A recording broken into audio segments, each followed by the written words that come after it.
I arrived in Asia the first time in '89 as a backpacker, and then I fell in love with Indonesia, and the idea was I wanted to come back to that country as close as possible.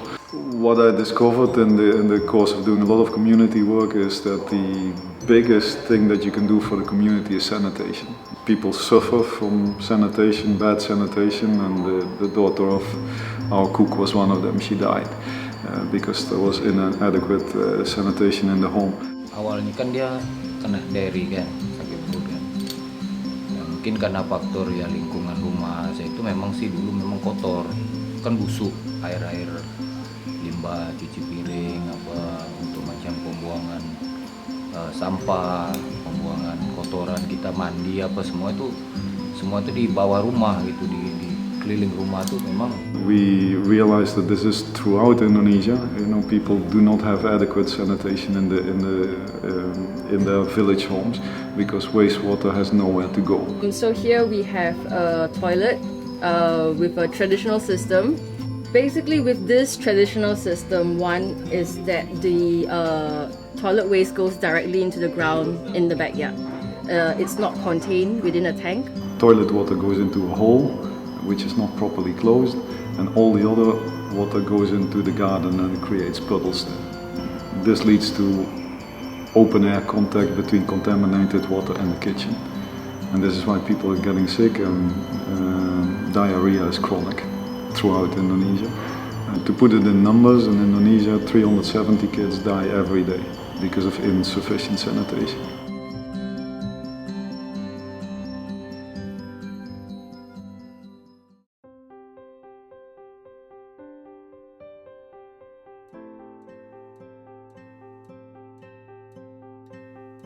The Safe Water Garden, it is basically this, I guess, mechanism that turns water that comes from toilets and taps and filters it so it can be used to grow crops. So the Safe Water Garden has three components. It starts with the waste production. After the wastewater production, it goes into a closed septic tank.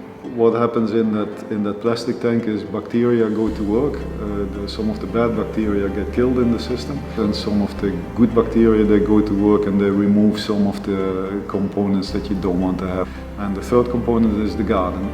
The water that overflows into the garden is still very rich in nutrients. You don't want those nutrients to release untreated in the environment because they will make their way into the rivers and to the sea. And so how do you take them out? Via plants. So you put plants like banana tree and papaya trees into the garden, and they are supposed to remove the nutrients. So what you need to do is essentially you dig two holes. One of them is for the septic tank and the other hole is for the garden.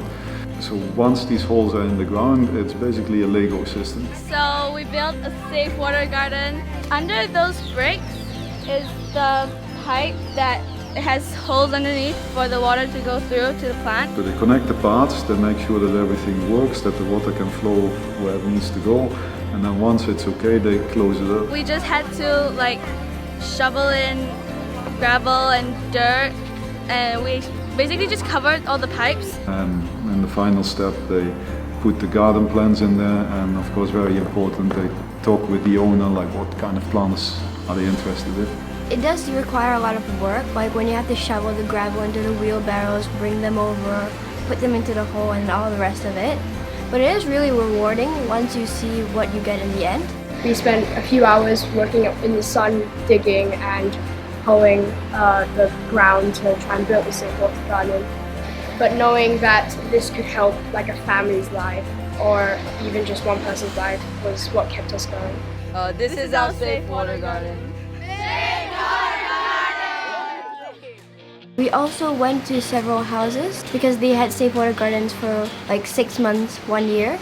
And so we went to see what happened to theirs, and it was actually really beautiful. This one lady we went to, she grew chili plants in her safe water garden, and they were quite rare, so she could sell 1 kilogram for $9, and that actually tripled her income. She also has a number of plants that she actually uses in her house, like watermelon, she has papaya, and of course there's a banana plant that we planted when we first planted the safe water garden.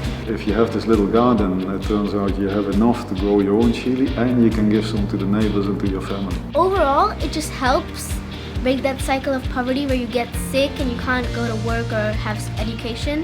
Jadi manfaatnya lebih banyak lah daripada yang kemarin kan gitu. Jadi air resapan itu sudah menjadi apa? Pupuk ibaratnya gitu. Oh ya, alhamdulillah ya. Kadang kan kalau lagi Dewi ada duit, nggak ada duit kan bisa nanam genshop, sawi juga, kadang kan cabai juga. Udah 3 kali panen, alhamdulillah. Kalau yang lama ya sistem yang lama ya banjir gitu. Mandi-mandi, kalau sekarang enggak lagi. Kalau saya lihat kan yang sudah LooLa lakukan untuk khusus wilayah Gunung Kijang ini aja sudah berapa banyak kakak, berapa banyak ratus rumah yang sudah dilakukan. Jadi intinya We're very happy to see the response of the community. It's really good because the house doesn't smell anymore, so the social status goes up and they realize that sickness goes down. 70% of the people say that their diarrhea has stopped. And 20% of people say that their babies have no more rashes. Okay, so the students behind me are testing the water samples out of safe water gardens. You can clearly see the difference in water quality between the two gardens, and what we're doing is measuring the positive impact of having a safe water garden. If these people are earning more money because they're less sick, they're gonna spend that money on other stuff. And then those people are gonna have more money as well. And so it just keeps, it's like a domino effect, so it just keeps knocking over things and, you know, it helps everyone in a way.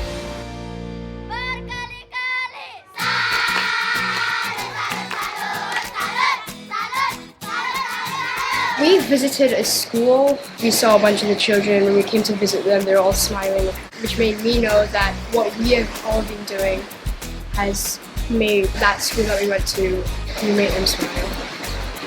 So today we're about to head out to a school that we worked with last year. The goal of today really is to re-establish those relationships, spend some time with the students and do a community mapping exercise. We're here trying to map out the community and looking for signs of lack of sanitation. This community map that we're building up is real work. It's going to be the preliminary assessment of the area that we're going to give to LooLa so that they can do their follow-up surveys and identify households who could really benefit from this sanitation system. Last year, one of our grade 7 classes actually built a safe water garden in the school compound, so we're keen to see how that's progressing. What do students get out of this trip? A lot. When you're in a classroom, everything seems fictional. You don't know the reality of it unless you're actually there. It also really gave me an insight to what the world was like, as I myself am actually quite privileged as I have a clean toilet and when I turn on the tap I actually get a lot of clean water. Seeing how this one garden can change someone's life so much just makes me feel really good, and then I want to do more of this kind of stuff. To know that you actually impacted someone's lives and helped them and maybe shared your joy with them, it feels really, really nice. What we see is that young people deep down care about the planet, whether they realize it or not, you know. But what this experience brings to you is you go there and you realize you've made a real impact on people's lives, and that feeling stays with you.